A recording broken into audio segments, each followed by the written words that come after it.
Alors, je vous présente Marine qui est là. Marine est dans l'école. L'école s'appelle la Goutte d'eau du Colibri. Je vais vous raconter après pourquoi elle s'appelle comme ça. Et tout en haut à droite, en orange, vous avez Véronique qui est également dans l'école. Elles sont toutes les deux à la fin d'un parcours pour devenir professionnelles en communication animale. Et puis sur le stand, vous avez deux autres personnes, une qui s'appelle Catherine et l'autre qui s'appelle Géraldine, qui sont toutes les deux diplômées depuis maintenant plusieurs années de l'école. Qu'est-ce que ça veut dire être professionnel en communication animale? Je vais démarrer par là puisque c'est comme ça ce matin. Ça veut dire que vous avez toutes les compétences nécessaires pour être un professionnel digne de ce nom. Ça veut dire que les animaux ont des besoins qui ont besoin d'être écoutés, mais pas de façon superficielle. Être écoutés en profondeur. Ça veut dire que la première information d'un animal est très facilement interprétable par l'humain. Et dès que l'on interprète, moi c'est un mot que j'ai banni de mon vocabulaire, le mot interpréter, parce que dès que l'on interprète, on part dans le mental et on dit je pense que ça peut dire ci, que ça peut dire ça, nanani, nanana. Ça n'a strictement aucun sens. Alors je vous donnerai tout à l'heure des exemples, parce que je m'aperçois qu'on ne s'est même pas encore présenté, que j'ai déjà commencé la conférence. L'école s'appelle la Goutte d'eau du Colibri, pourquoi? Parce que lorsque je l'ai créée, j'ai entendu cette légende amérindienne qui raconte qu'il y a un petit colibri dans la forêt. Et ce petit colibri, il vit au milieu d'un incendie qui a lieu ce jour-là, et il va au lac d'à côté prendre des gouttes, et il fait plein d'allers-retours comme ça. Et puis à un moment donné, il y a un autre animal, un tatou, qui se présente à lui. Et quand il se présente à lui, il lui dit « Mais tu crois quand même pas, petit colibri, que tu vas pouvoir éteindre l'incendie comme ça à toi tout seul ?» Et petit colibri, vous savez ce qu'il répond? « Je le sais, mais je fais ma part. » Et je me suis dit « Mais c'est ça, en fait.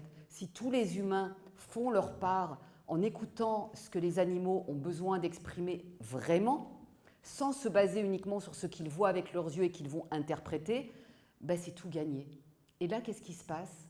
Les animaux, ils ont enfin leur vraie place dans le monde. Ce pourquoi ils sont venus, parce qu'ils sont comme nous, ils ont des choses à réaliser, et pour le moment, ce n'est pas forcément totalement pris en compte dans ce qu'eux ont à l'intérieur d'eux. C'est spectaculaire tout ce qu'ils ont à nous raconter. Là, ça fait maintenant 2 jours qu'on est ici, c'est le 3e aujourd'hui. Tous les après-midi, on fait des ateliers dehors. Il y a des humains qui viennent, qui écoutent ce que leur animal a besoin d'exprimer en quelques minutes. Et à chaque fois, ils repartent. Alors, c'est vrai qu'il y a des larmes, je reconnais. Hein. Bon, apparemment, c'est ce que tu as vécu. Il y a aussi des rires, parce que les animaux ont aussi de l'humour. Et à chaque fois, en 2-3 minutes, ils arrivent à faire passer le message de ce qu'il y a de plus important pour eux, de ce qui vibre aujourd'hui pour un des humains du foyer. Les animaux, ils nous aiment d'une manière dingue. Cette manière, elle est... Alors, c'est ce qu'on appelle ça de l'amour inconditionnel. Moi, j'appelle ça de l'amour sans aucune condition. Il n'y a pas de « si, je t'aime chérie si tu sors la poubelle ». Donc ça veut dire qu'ils ne savent pas faire autrement que de nous aimer quoi qu'il arrive. Je vais te laisser te présenter. Non, vas-y. Non, mais vas-y, mais présente-toi aussi. Oui, je ne me suis même pas présentée. Alors, je m'appelle Shaina Lebeau et je communique avec les animaux depuis toute petite, ce qui n'a strictement rien d'extraordinaire, puisque tous les êtres humains, sans exception, ont communiqué enfant avec les animaux. Ensuite, en grandissant, tous les êtres humains se laissent emporter par ce qui se passe à l'extérieur, donc par l'éducation, par l'environnement, par l'école, etc.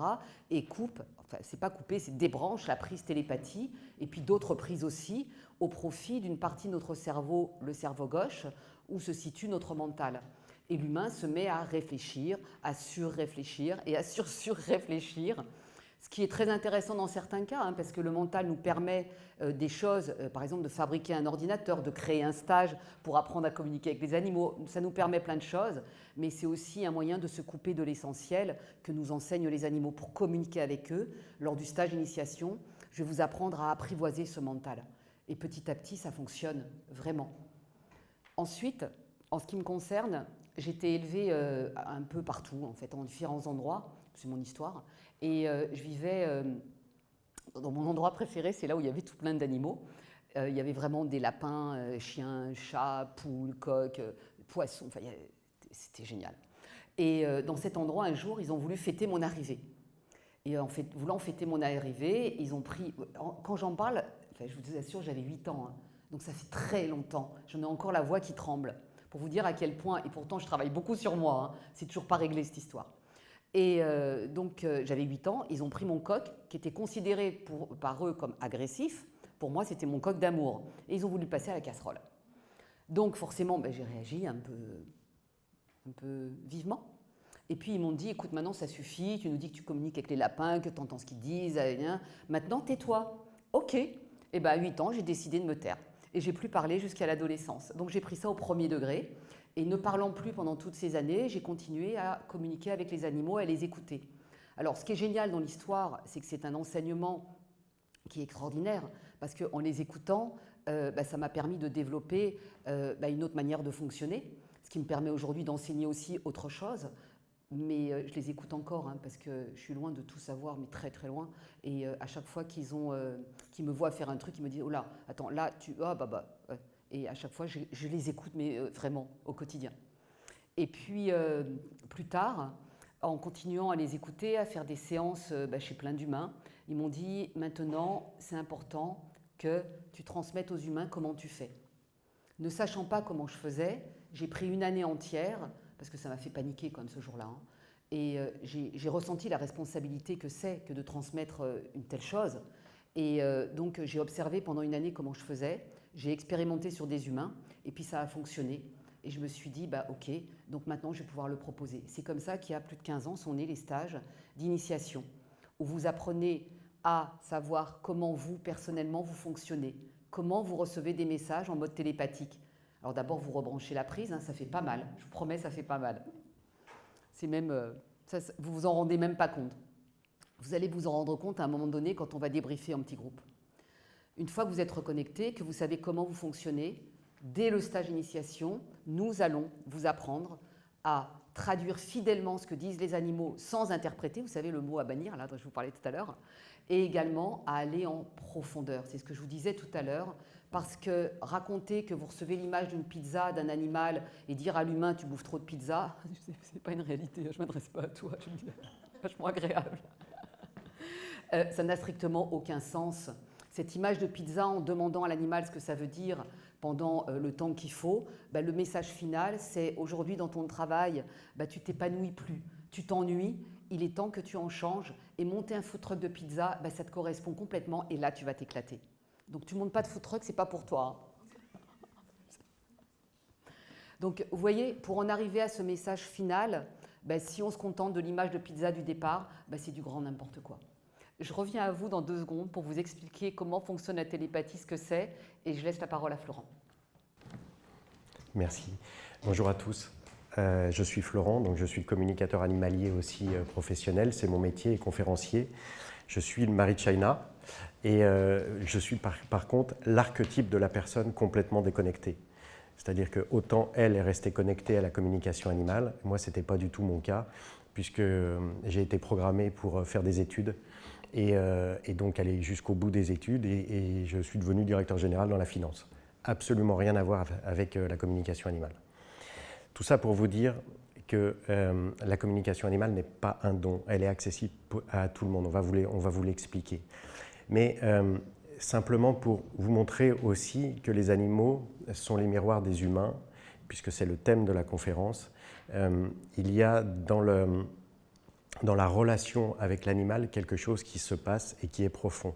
Pour moi, pendant des années, ça n'a pas été la possibilité d'écouter l'animal parce que j'ai été élevé avec la croyance qu'un animal ne peut pas vivre en appartement, donc je n'étais jamais entouré d'animaux. Quand je les côtoyais, c'était à la campagne, c'était pendant les vacances, c'était chez les amis et à mon grand dam, eh bien, j'aurais aimé pouvoir vivre avec un animal.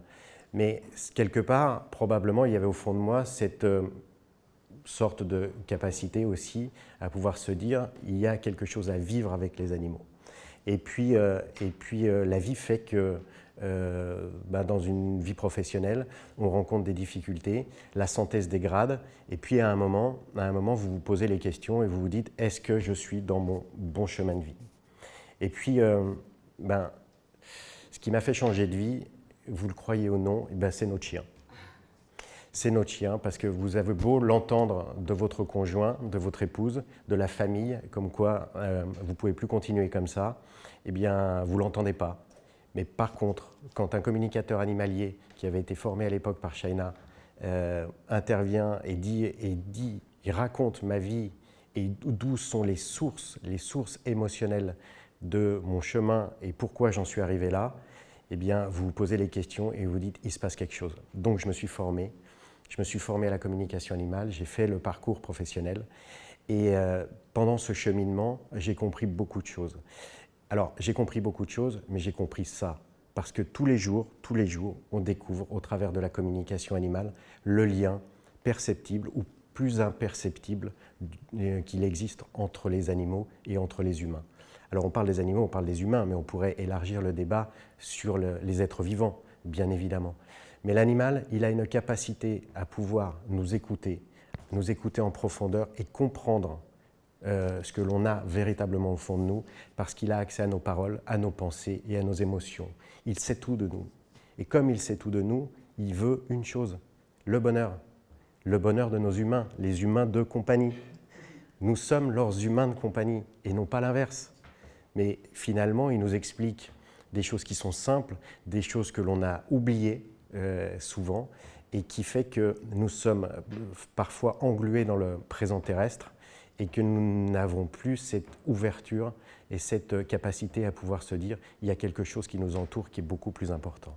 Voilà, c'est mon message de début et surtout, je dirais que la communication animale va bien au-delà de la simple communication avec les animaux. Elle fait réfléchir vers quelque chose de plus profond, philosophique, écologique, divin également.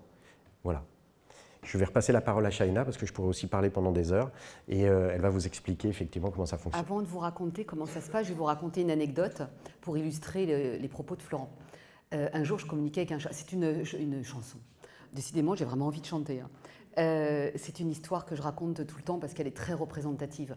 C'est une dame qui me demande de communiquer avec son chat, donc j'étais avec elle, on était toutes les deux avec le chat. Et son chat, lui... Vous aviez une question ? Ah, pardon. Non, c'est moi. Et son chat explique que la relation qu'a cette dame... Alors, on va appeler cette dame, par exemple, Charlotte. Il y a des Charlottes dans la salle ? C'est bon. Donc, on va appeler cette dame Charlotte. Que la relation qu'elle entretient avec un homme qui s'appelle Richard, c'est bon ? Ok. N'est plus épanouissante pour elle. Donc, au moment où je lui dis ça, elle me répond mais Richard, je ne le vois plus, on est séparés. Et à ce moment-là, le chat arrive, il se met devant elle, il dit pas du tout, vous êtes vus hier soir. Et Charlotte me répondre mais comment il peut savoir puisque nous sommes allés dîner au restaurant. Donc, pour vous dire que l'animal, il est présent. Là, vous avez des animaux qui sont à la maison. Vous pensez qu'ils sont tranquilles en train de dormir. C'est souvent ce qu'on pense des animaux. Hein. Ils dorment, ils mangent, et puis voilà, rien d'autre. Et là, ils sont en train de capter vos pensées, vos émotions, vos états d'âme. Vous venez à une conférence sur comment communiquer avec eux. Forcément, ils sont super contents. Ils sont avec nous non-stop.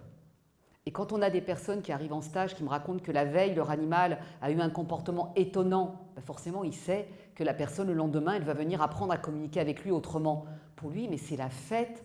Imaginez, les animaux, ça fait quelques semaines, quelques mois, quelques années qu'ils sont dans un foyer et que le chat, il miaoute, il dit miaou, miaou, miaou pendant des heures et personne ne comprend réellement ce qu'il a à l'intérieur de lui. Et au bout d'un moment, l'humain, il ouvre la fenêtre, le chat, il se barre, il va se promener, c'est bon. En fait, je vous le raconte de façon un peu rigolote, parce que les animaux, ils ont plusieurs capacités qui n'est pas une évidence chez les êtres humains. C'est de ne jamais se plaindre, de ne jamais juger qui que ce soit. Et chez eux, il y a toujours une solution à tout. Ce qui fait que quand ils rencontrent une difficulté, ils ne vont pas raconter ce qui se passe, mais immédiatement, même s'ils peuvent être impactés au niveau émotionnel, ce qui est le cas, c'est une réalité. Ils peuvent même être traumatisés, ils ont eux aussi un cerveau limbique. À un moment donné, tout de suite, ça switch et ils trouvent une solution. Y compris pour des animaux qui sont maltraités. Avant d'en parler, je voudrais vous expliquer comment fonctionne la télépathie, parce que je pense que c'est important. Et si vous avez des questions, faites-vous plaisir, parce que ça nous fera plaisir d'y répondre. Donc n'hésitez pas à faire un petit signe, parce que franchement, c'est pas évident de vous voir, et de poser toutes les questions que vous voulez. Je voulais savoir un petit peu, quand on est encore un peu à l'intérieur de son animal, oui. C'était toujours avec... Alors, tu veux savoir si il est décédé il y a combien de temps ? Non. Ok. Alors, l'animal, quand il est... les animaux n'ont pas la même relation à la mort que nous. Ils sont... comment? C'est plus léger pour eux. Par contre, ils comprennent notre tristesse, mais complètement, et ils adhèrent au fait que ce soit très difficile pour nous. L'animal, même décédé, il est toujours en contact avec toi. Pour communiquer aussi avec des animaux décédés, j'ai eu la chance de communiquer avec des animaux décédés depuis très longtemps, même 40 ans. Et l'animal, il était encore connecté à ce qu'il avait vécu dans la famille avec laquelle il était. Donc oui, l'animal est toujours présent pour toi. Si tu veux, il est déjà sur un autre plan. Donc il n'y a aucune inquiétude là-dessus. Que toi, ça te soulage d'avoir un animal qui arrive au mois de janvier. Lui, ton animal qui est parti, de toute façon, il est content. Les animaux, ils vont bien, même une fois qu'ils sont partis. Et je te dis ça parce que, de les écouter, hein, ce n'est pas moi, ma vision des choses, hein, c'est vraiment eux. Ils vont bien. Et quand ils sont partis, ils expliquent ce qui se passe pour eux. Donc, je ne vais pas vous faire un résumé là parce que ce n'est pas une conférence sur les animaux décédés. Mais sois tranquille, lui va bien. D'accord ? Et si tu veux, on en reparlera tout à l'heure sur le stand. Lors de l'atelier de cet après-midi, je me permets de le préciser, c'est uniquement pour les animaux vivants. Parce qu'une communication avec un animal décédé ne peut pas être interrompue. On la fait totalement.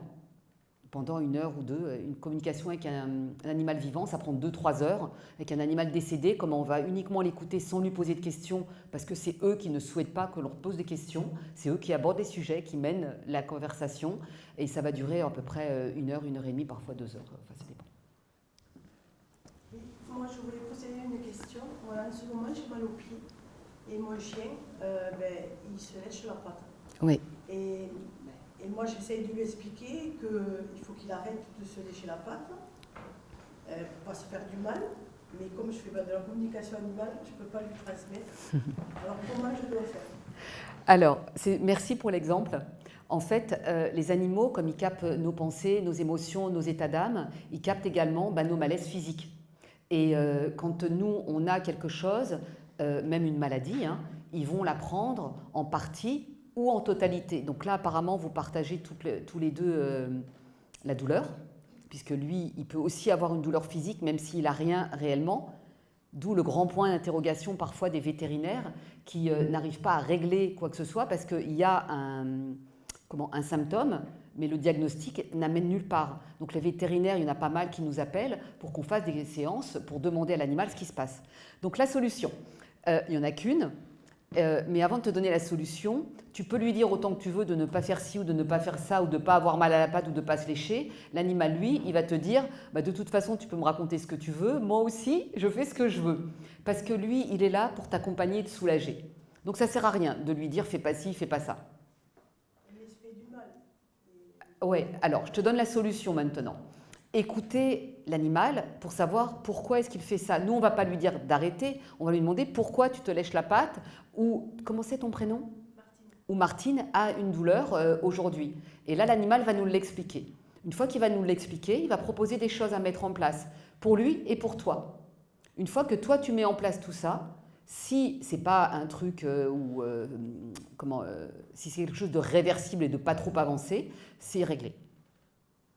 On ne va jamais, en communiquant avec un animal, ressusciter un animal. On ne va jamais guérir un animal. Par contre, le soulager à 100%, oui. Vous faites bien la nuance? Parce que c'est super important. Hein. La communication animale, ce n'est pas un truc magique. On ne fait pas de diagnostic. On n'est pas des vétérinaires. On travaille ensemble. Je voulais dire par rapport à votre situation, l'animal, mais c'est vraiment général en fait, hein, l'animal n'arrive jamais par hasard chez un humain ou dans un foyer. Il décide d'arriver dans un foyer. Il le décide parce qu'il capte. Alors, avant, on va dire autrefois, on allait le chercher chez des éleveurs, dans un refuge. Aujourd'hui, il y a des moyens techniques, plus électroniques, comme Internet, des annonces. Mais il n'y a pas de hasard. Il n'y a jamais de hasard. Et tomber sur une annonce et faire 500 km pour aller chercher l'animal, on se rend compte qu'il y a toujours quelque chose qui matche pour que l'animal arrive chez vous. À partir de là, il va nous expliquer lors de la communication animale pourquoi il est là. Pourquoi il est là? Ce que nous, on appelle, entre guillemets, une mission. Une mission de l'animal dans le foyer. C'est pour ça que quand on fait une communication animale, on veut avoir tous les humains du foyer, systématiquement. On vous parlera de l'éthique après. C'est très important. Pourquoi? Parce que l'animal va donner des messages à tout le monde, mais il a toujours une mission particulière avec un humain. Et pour se faire entendre comme il n'a pas la parole, il va développer un comportement. Ce comportement, il peut être adapté, je donne un exemple, mais il peut être aussi inadapté. Par de la fugue, de l'agressivité, du manque de tendresse, mais il peut également développer une maladie ou un symptôme. Et c'est là, en l'écoutant, comme disait Shaina, que l'on va pouvoir comprendre d'où ça vient. Mais ça va aller beaucoup plus loin parce qu'il va nous expliquer pourquoi il est là. Pourquoi? Pour nous faire comprendre que son bonheur est lié à notre bonheur, systématiquement. Donc quand on l'écoute, quand nous prenons le temps de l'écouter, il va nous expliquer tout ça. C'est pour ça qu'une séance va durer entre 2 heures et 3 heures, où pendant toute cette première partie, on va le laisser s'exprimer. Imaginez-vous, vous avez un animal qui a 5 ans, en âge humain, on va dire que ça fait peut-être 40 ou 50 ans, peut-être un peu moins, et pour la première fois, vous lui dites « tu vas pouvoir t'exprimer ». C'est la fête pour lui. C'est forcément la fête. Il est heureux, il va pouvoir dire « mais voilà, je suis là et voilà pourquoi je suis là ». Et là, les humains dans la séance prennent conscience que l'animal n'est pas au-dessous de nous, mais il est en cercle et non plus en pyramide dans la façon de vivre. Il fait partie du foyer et il a une mission, au même titre que chaque humain peut avoir une mission ici. Sauf que nous, les humains, nous avons 2 choses qui nous polluent en permanence. L'ego, qui est un peu la somme de toutes nos souffrances et de tout ce que l'on a hérité, et aussi du mental. Le mental, ce qui tourne. Alors le mental, on en a besoin. On en a besoin pour créer, je sais pas moi, une voiture, chose que les animaux ne font pas.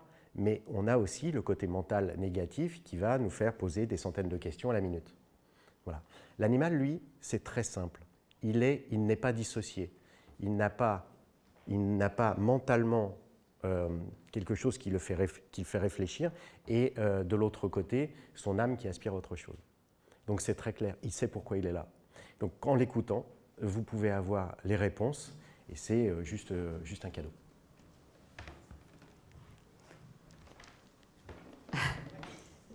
Donc pour répondre au thème de la conférence, est-ce que l'animal est le miroir de l'homme? Je pense que maintenant vous avez la réponse. Pour finir, par rapport à ce que je te dis j'ai vraiment du mal à vous voyer. C'est bon pour toi? Ok, pour aller jusqu'au bout, la question qui est pourquoi est-ce que tu lèches ta patte, on ne la posera pas tout de suite à l'animal. Dans une séance de communication animale, la première partie va consister uniquement à écouter. C'est vraiment, mais le mot magique, il est là. Interpréter, vous rayez, écouter, c'est vraiment le mot magique. Je vais bien parler avec les mains, avec le micro, c'est rigolo. Ça va durer 1 heure, 1 heure et quart, 1 heure et demie, uniquement de l'écouter. Dans la deuxième partie, on va traduire à tous les humains du foyer ce que l'animal vient d'exprimer par télépathie. Dans une troisième partie, là, c'est la réunion de famille. Et c'est là où tu peux poser toutes les questions que tu veux à ton animal sans aucune restriction.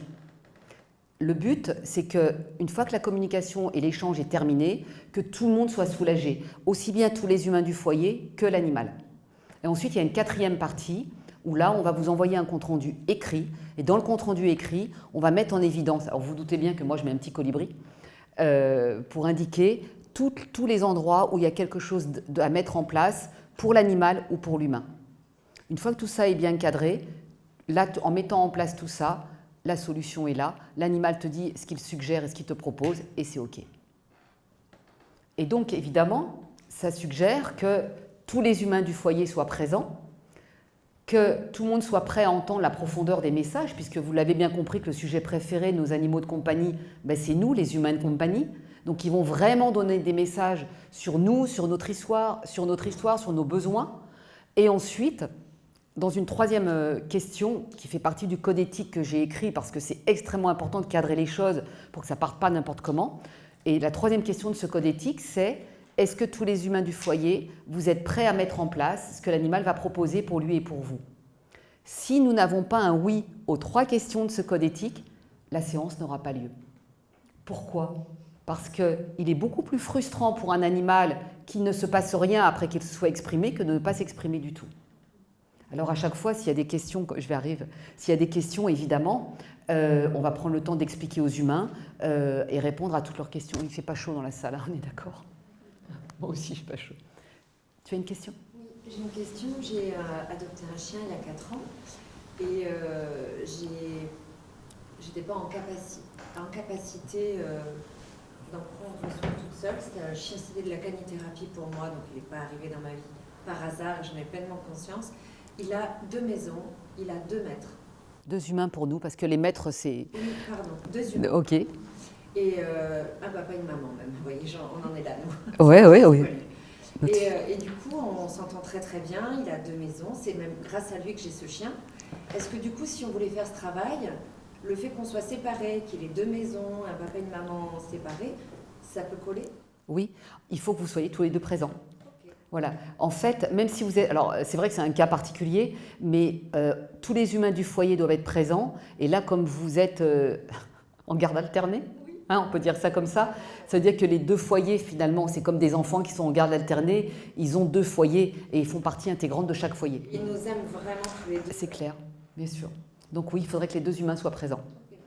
Okay, il y avait une autre question, pardon. Je voulais juste te dire, c'est important de dire qu'ils vous aiment tous les 2. Oui. C'est totalement à mettre en parallèle avec la mission. La mission est une chose, mais par contre, l'amour est évident pour les 2. Ou pour les 3, ou pour les 4, ou pour les 5 dans le foyer. Bonjour, je suis Nathalie. C'est pour savoir, par exemple, si on considère qu'un animal a une mission de vie, comment nous on peut s'autoriser à l'euthanasier sans savoir si, par exemple quand il est malade bien sûr, sans savoir s'il a fini sa mission de vie? Alors, en fait, nous, on fait beaucoup de communication avec des animaux en fin de vie à la demande des humains. Et par exemple, si on a un animal en fin de vie qui passe le message en disant « pour moi, ce n'est pas le moment », à ce moment-là, on va communiquer avec l'animal tous les jours pour écouter quel est son besoin. Et le jour où il nous exprime qu'il n'en peut plus et qu'il a besoin d'aide, à ce moment-là, on va l'exprimer auprès des humains qui peuvent à ce moment-là appeler un vétérinaire. Et cette euthanasie va devenir un acte d'amour. Effectivement, si l'animal ne donne pas son accord pour l'euthanasie, il peut y avoir des euthanasies précoces, c'est difficile à dire, des euthanasies précoces, mais il y a aussi des euthanasies tardives, étant donné que c'est très difficile d'avoir un animal en fin de vie pour tout un chacun, hein, pour nous aussi. On l'a vécu aussi plusieurs fois, c'est un moment qui est extrêmement douloureux pour tout le monde, même en communiquant avec eux. Et le but, c'est vraiment de l'accompagner jusqu'au dernier moment et de faire une communication avec l'animal profonde avant son départ où il va délivrer des messages pour tout le monde. Enfin, ça me rappelle une histoire avec un chien mais qui ne mangeait pas plus depuis plusieurs jours, qui était très maigre et qui faisait ses besoins partout.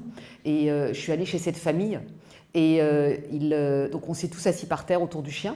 Et puis j'ai communiqué avec lui et je leur transmettais les messages. Et c'était très drôle parce que déjà, chaque membre de la famille s'est assis par ordre d'âge, mais sans réfléchir. Et donc, en arrivant au petit dernier, le chien a raconté, il a balancé des choses qu'ils avaient fait ensemble et des bêtises qu'avait fait ce jeune avec lui et même sans lui. Et la communication a terminé dans un fou rire général. Et c'était le but de l'animal, c'était de faire rire tout le monde et c'est pour ça qu'il avait fait ça. Et ensuite, le lendemain, la personne m'a appelé en me disant « ça y est, il est parti ». Donc, oui, j'ai encore des frissons rien que d'en parler, parce que c'est juste extraordinaire. Ils ont tellement besoin d'être entendus. C'est nécessaire, indispensable. Je ne sais même pas comment, vital. Oui, je t'ai vu. Je voulais juste rajouter à propos de ça. Nous, les humains, enfin en tout cas en France, on n'a pas la possibilité de choisir notre départ. L'animal, en l'écoutant, il a la possibilité de choisir son départ. Donc, l'écouter, c'est juste un cadeau pour lui, et c'est juste une expérience aussi pour nous, pour intégrer cette notion de vie et de mort chez les animaux. Elle est fondamentale, en fait. Ouais. Oui. Je voudrais plus savoir si c'est un animal qu'on a perdu. Est-ce que c'est possible de communiquer avec lui aussi? Disparu. Ok. Alors, nous faisons des communications avec les animaux disparus, mais uniquement si l'humain s'engage à entendre les messages, à mettre en place ce que l'animal propose et à ne pas partir uniquement à sa recherche. Je passe, si tu savais, le temps que je passe au téléphone tous les jours pour expliquer ça, parce que, et je le comprends, hein, parce qu'au niveau émotionnel, d'avoir un animal qui disparaît dans la nature, c'est terrible, et je le ressens très fort. Et nous, à côté de ça, en fait, je sais à quel point c'est important pour eux d'être entendus, et que le départ peut avoir plein de raisons. Il n'y a pas que des accidents. Il y a aussi des décisions volontaires d'un animal pour passer des messages à ses humains. Donc ça peut être une solution de l'écouter et de faire une séance. Et ce n'est pas pour ça qu'il va revenir. D'accord ? Je ne m'engage pas à ça. Et attention, parce qu'il y a beaucoup d'arnaques sur les réseaux sociaux par rapport aux animaux disparus. Et je suis souvent avec des... Comment ça s'appelle ?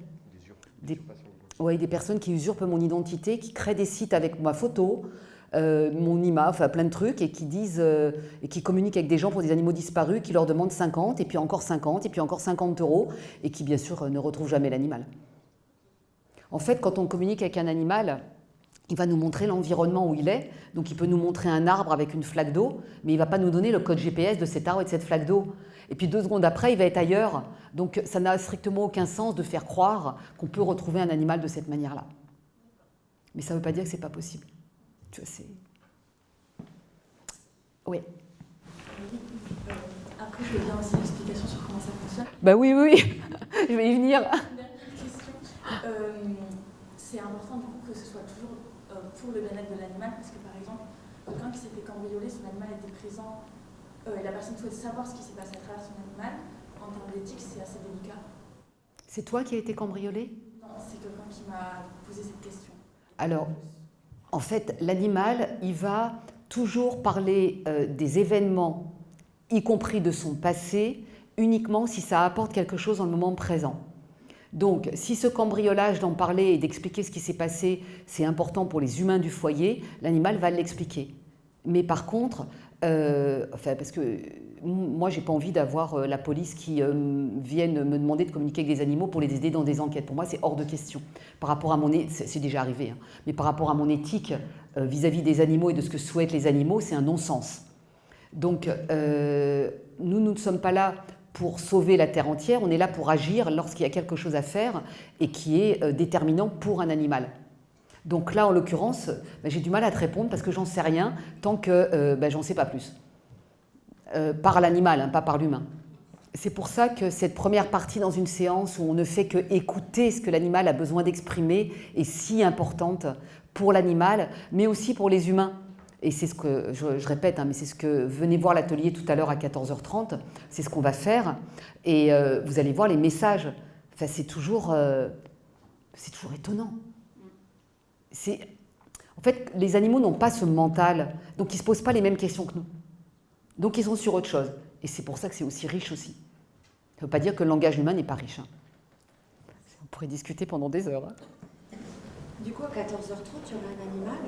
Alors à 14h30, vous vous inscrivez sur le stand, vous venez avec la photo de votre animal ou votre animal, et on est plusieurs, hein, donc il y aura moi et des personnes qui sont dans l'école, et les diplômés aussi, qui vont communiquer avec tous les animaux des humains qui sont présents. On ne fait pas de tirage au sort, tout le monde passe. Ok, c'est génial. Oui. Et vous pouvez nous ravitailler en eau, en crêpes. Donc on peut venir avec son chien. Oui. À 14h30, viens avec ton chien, tu t'inscris, c'est OK. Ah bah venez tous les deux, ce sera encore mieux. Et pas les animaux décédés, c'est ça ? Non. Pas les animaux décédés, non. Pour la raison que j'ai expliquée tout à l'heure. Alors, je vous explique comment fonctionne la télépathie. Alors, comment on communique avec les animaux ? Les animaux, non, je vais démarrer par les humains. Les animaux humains ont un cerveau. Vous êtes d'accord ? Oui. C'est pas flagrant, hein ? Donc, je répète. Les animaux humains ont un cerveau. Le cerveau humain, il émet des ondes. Ces ondes, elles sont calculées en Hertz. En fonction de ce qu'on est en train de faire, on déploie plus ou moins de Hertz. Les animaux, eux, ils ont aussi un cerveau qui déploie aussi des Hertz. Mais eux, quoi qu'ils fassent, c'est toujours le même nombre de Hertz. Ils sont entre 7 à 13 Hertz. La correspondance, quand on regarde chez les êtres humains, ça correspond à un état de relaxation légère. C'est bon ça, hein. Moi je trouve ça excellent. Pour communiquer avec les animaux, on doit se relaxer. Donc pour ça, évidemment, c'est ce que vous apprenez dans le stage d'initiation. J'ai mis au point des techniques qui permettent à tout un chacun d'arriver dans cet état-là. Une fois que l'humain est en relaxation légère, ça lui ouvre une partie de son cerveau qui est le cerveau droit. Et dans le cerveau droit, une des choses qui va s'activer, ce sont les perceptions sensorielles. Donc l'humain va recevoir des informations par les sens qu'il a d'actifs. C'est un des exercices qu'on fait aussi pendant le stage d'initiation pour déterminer quels sont les sens que chaque être humain a au niveau actif. Et vous faites votre marché et vous recevez des informations. Une fois que vous avez toutes ces informations-là, vous sortez de cette relaxation légère, vous revenez dans un état qu'on va appeler un état d'éveil. Et dans cet état d'éveil, c'est votre cerveau gauche automatiquement qui va se remettre en place. Et une fois qu'il se remet en place, ça vous permet, avec le mental, de traduire avec des mots tout ce que l'animal vient d'exprimer.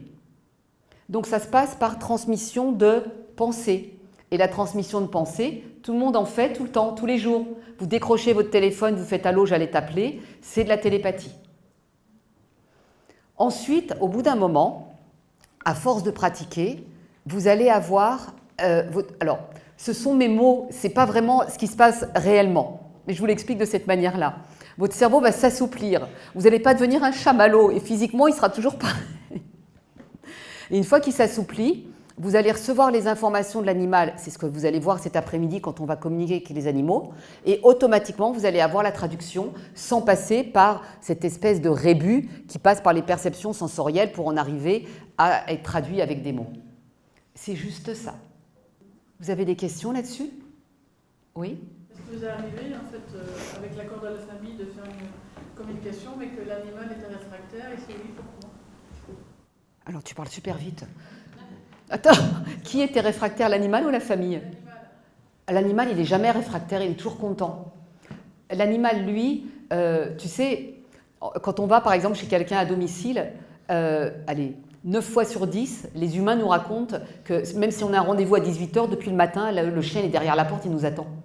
Donc les animaux, ils sont toujours OK, mais à 1000% pour qu'on les écoute. Si au début d'une communication, c'est arrivé, je crois, hier ou avant-hier, l'animal, il était très lent dans sa manière, mais il m'a fait bâiller tellement il était fatigué. Et à ce moment-là, c'est un message. Donc à chaque fois que moi, je ressens quelque chose, je sais que ça vient de l'animal, je lui demande pourquoi. S'il y a un moment de silence, je ne vais pas en déduire avec mon cerveau qu'il n'a pas envie de discuter, je vais lui demander pourquoi tu fais un moment de silence. Et à chaque fois, à force de creuser, il y a l'information finale qui arrive, qui est hyper claire et qui parle forcément aux humains. Est-ce que l'animal adopte le caractère de l'humain? Ouais, c'est chouette ça, comme question. Est-ce que l'animal adopte le caractère de l'humain? En fait, si tu veux, ça va même plus loin que ça. C'est-à-dire qu'un animal qui vit chez des êtres humains, qui va avoir un comportement inadapté, même de l'agressivité, pour une raison X, peu importe laquelle, et sans aucun jugement, il change de foyer. Il arrive dans un autre foyer, il ne va plus du tout avoir de l'agressivité, parce qu'il n'a plus besoin de montrer la même chose de lui que ce qu'il avait besoin de montrer dans le foyer précédent. Donc oui, mais tu sais, c'est la réponse à la question de la conférence, l'animal, est-ce qu'il est vraiment le miroir de l'homme? C'est un truc de fou. C'est un truc de fou. Alors, il y a un vétérinaire qui a écrit un bouquin qui s'appelle comme ça, L'animal et le miroir de l'homme, il s'appelle Olivier Grandré, il est vétérinaire dans le sud. Est. Je ne sais jamais où on est. On est à Toulouse, donc l'autre sud. Il est vers Aix-en-Provence. Et lui, depuis des années, et c'est comme ça qu'est né son livre, il s'est intéressé à la relation entre les maladies de l'humain et la maladie de l'animal. Et à chaque fois que quelqu'un va le voir, il va avoir ce temps où il va interroger l'humain. Et c'est comme ça qu'est né son livre, où il a mis des exemples passionnants, et c'est ce que nous, on constate tous les jours en communication avec les animaux, que la maladie, elle est partagée, ou alors elle est prise en totalité par l'animal. Et c'est là où c'est pas la peine de lui dire « ne le fais pas », mais plutôt « pourquoi tu prends la maladie ?» pour savoir quoi faire. Pour le moment. En fait, c'est ça. Alors, ouais, mais c'est bien ce que tu viens de dire, parce que soyez rassurés. Quand vous dites des choses à votre animal, il entend complètement ce que vous lui dites, il comprend ce que vous lui dites. Si vous lui dites « je pars travailler, je reviens ce soir », etc., il va tout comprendre. Par contre, c'est vous qui n'entendez pas sa réponse. Et oui. Et c'est tout l'intérêt d'apprendre à communiquer avec eux par télépathie, c'est qu'à chaque fois que vous lui dites quelque chose par télépathie, la réponse, elle est claire. Tout devient fluide. C'est tellement bon. Je reviens sur la notion de miroir. Souvent, quand on regarde l'humain et qu'on regarde, par exemple, le chien, on se dit qu'il y a des ressemblances. Parfois, il y a des ressemblances physiques. Alors, ça peut interpeller, effectivement, en se disant, mais il lui ressemble et c'est véritablement le miroir. Je vais vous donner un autre exemple qui est... comment dire? Bon, je prends l'exemple. C'est une communication que j'avais faite avec une personne qui était seule et qui avait 2 chiens de la même portée, un mâle et une femelle, 2 golden. Et ils avaient 2 comportements complètement différents. Cette personne était seule. Donc forcément, les 2 animaux avaient une mission avec cette personne. Et il y en a un qui était, on va dire, plutôt agressif, et l'autre qui était très doux. Et pourtant, cette personne ne laissait rien paraître. Dans la communication avec chaque animal, donc pendant plus de 2 heures avec chaque animal, chacun exprimait pourquoi il était là. Le premier a expliqué qu'il était en colère parce que son humaine était en colère, mais pour plein de raisons, qu'il a détaillées. Donc, sa mission, c'était de lui montrer qu'elle était en colère pour lui éteindre sa colère, pour lui faire comprendre et lui prendre conscience de ça. Et puis l'autre, c'était de la douceur. Mais c'était la même mission, en fait, finalement. C'était de lui éteindre sa colère par la douceur et de lui apporter toute la douceur. Mais c'était la même. Pourtant, le comportement n'était pas le même. Ce qui signifie que tant qu'on n'a pas fait la communication, on ne peut pas savoir quelle est la relation et quelle est la mission de l'animal. Et donc, des humains qui viennent nous voir en nous disant « Ah, mon animal n'a absolument aucun comportement inadapté », ce qui est le cas, il y a beaucoup de douceur, ils veulent simplement savoir pourquoi ils sont là, et finalement, ils comprennent que par la douceur, l'animal a quand même quelque chose à exprimer. Oui. Je voudrais juste rajouter quelque chose par rapport à la ressemblance entre l'humain animal et l'humain animal. Vous allez simplement au Cap d'Agde, sur le port, vous allez vous siroter un petit truc, vous boire un café et vous regardez passer les humains et leur animal.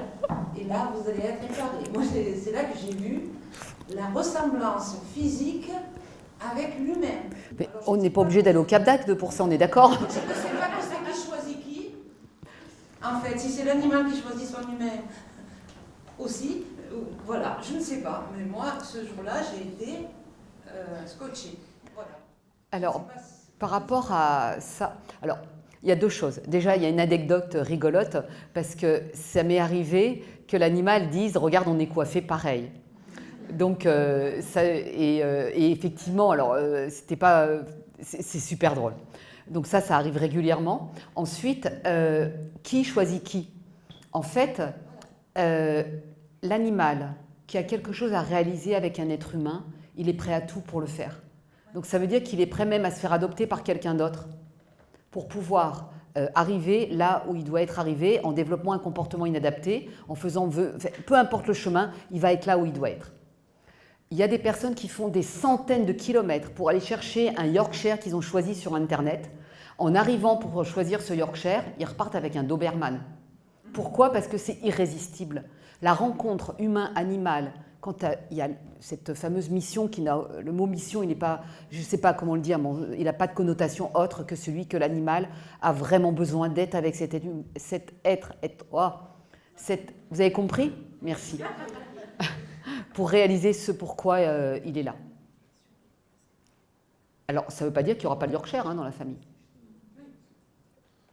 Oui. Juste, je voulais dire, quand on va chercher un chiot, par exemple, eh bien, on ne sait pas lequel va venir vers nous, et c'est celui qui vient vers nous qui nous a choisi. Oui.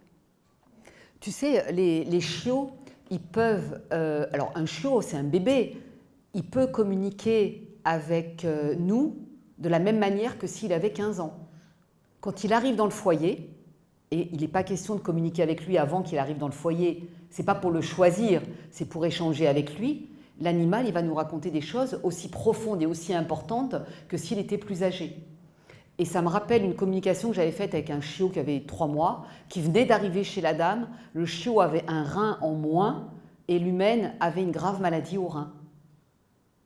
Et c'est lui qui l'avait choisi, bien évidemment. Oui.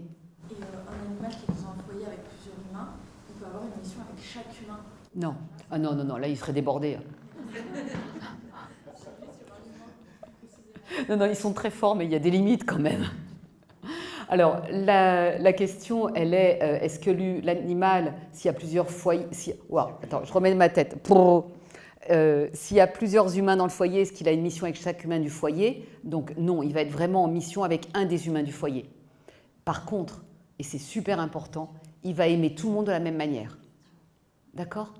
C'est vraiment important que je te le dise. Il aime tout le monde de la même manière. Et du coup, les animaux errants, Oui.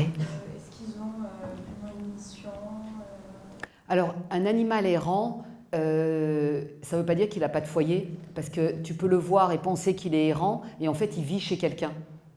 Tu sais, nous, on a un de nos chats qui adore être à l'extérieur. C'est un warrior, il est partout. Et à un moment donné, il est parti dormir chez une dame. Et nous, on était en déplacement.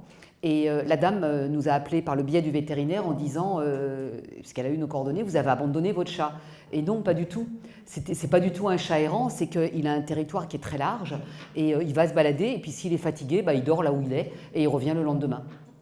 Donc nous, on le sait, on communique avec lui, on sait parfaitement ce qui se passe et nous, on est totalement rassurés en fait. Donc, mais tu vois, alors il peut y avoir des animaux qui n'ont pas d'humain, ce qui est quand même très très rare, à part les moustiques. Oui. Est-ce qu'on peut affirmer que l'animal est un guide ou un ange gardien de son maître et inversement? Et la deuxième question, c'est pour l'animal perdu, comme vous disiez qu'il va vous montrer où on est, est-ce qu'on ne peut pas lui donner rendez-vous tous les jours à telle heure au parc pendant une semaine? Alors la première question, c'est est-ce qu'on peut considérer les animaux comme des guides ou des anges gardiens? De leur vision à eux, non. Parce que eux, ils montrent l'image d'un cercle avec chaque humain du foyer qui est à sa place et chacun fait ce qu'il a à faire. Et ils expliquent que nous, on leur apporte autant que eux nous apportent. Donc cette notion, c'est pas OK pour eux.